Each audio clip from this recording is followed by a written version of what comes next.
So here we have the Vauxhall Grandland X on a 70 plate. I'm going to start off by showing you around the outside of the car, and then we'll hop in and run through some of the controls on the inside. From the outside though, you can see it's a 5-door car with alloy wheels. Let's start off inside the boot and then work our way around the rest of it from there. As we approach the back of the car, you can see we have reversing sensors and plenty of boot space as well. You can increase this space further should you wish to by folding down either or both of the 60/40 split folding rear seats as well. Okay, so we're just going to work our way back around to the front of the car and then we'll hop in and run through some of the controls on the inside. But now that we've done a full circle of it, you can see it's in lovely condition the whole way round. Just briefly before we climb in, I think it's well worth seeing the interior from this exterior point of view. There's plenty to run through on the dashboard, so let's hop in and we'll do that now. Okay, now that we're inside the car, we're going to start with the dials. Over on the left-hand side, first of all, we have the rev counter for the car. On the right-hand side, the speedometer. In the middle at the top, the fuel gauge and coolant temperature gauges. And then below that, the main trip computer, which as you can see, at the moment is displaying a digital readout for the speedometer. You can change that information using controls on the indicator stalk. Above that, it will show you what gear this car is in. It's an automatic. We're in neutral at the moment, but whatever gear you put it in will be displayed up there. Also, the total miles for the car are on display. They are 10,784. If we back out to the steering wheel now, we have cruise control and speed limiter over on the left-hand side. We've also got a heated steering wheel with this button just here.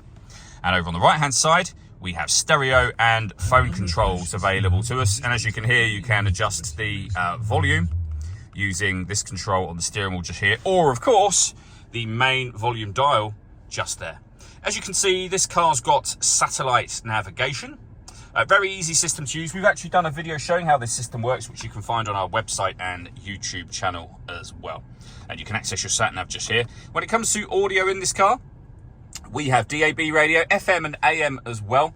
We have USB input, iPod input and Bluetooth audio. And on top of all of that, this car also has Apple CarPlay or Android Auto, depending on the system that you have.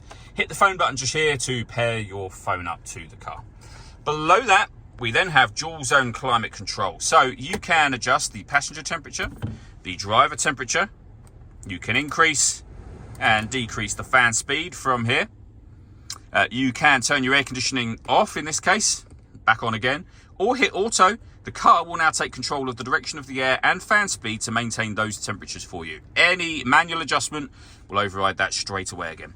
We have got a heated driver's seat with 3 heat settings and the same for the passenger side. But on top of that, we've also got cooled seats as well. Again, with 3 different settings. If you've not had that feature before, it really is fantastic, obviously, particularly in the summer months. We have some storage here that opens up to reveal a 12-volt charging socket and the USB input.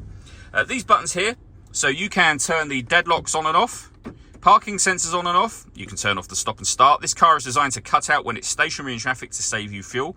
The system is off when that light shows. We can turn off our lane departure warning system. We can reset the tyre deflation warning system. And we can turn off our traction control from here. We then have the gear lever for the fully automatic gearbox. The last thing I wanted to show you is this fantastic panoramic roof that we have just here. So we have a sunblind that opens up. You can stop that at any point you wish to. And of course, it does open all the way to the back of the rear seats. And as you can see, that lets in a huge amount of extra light to the cabin area.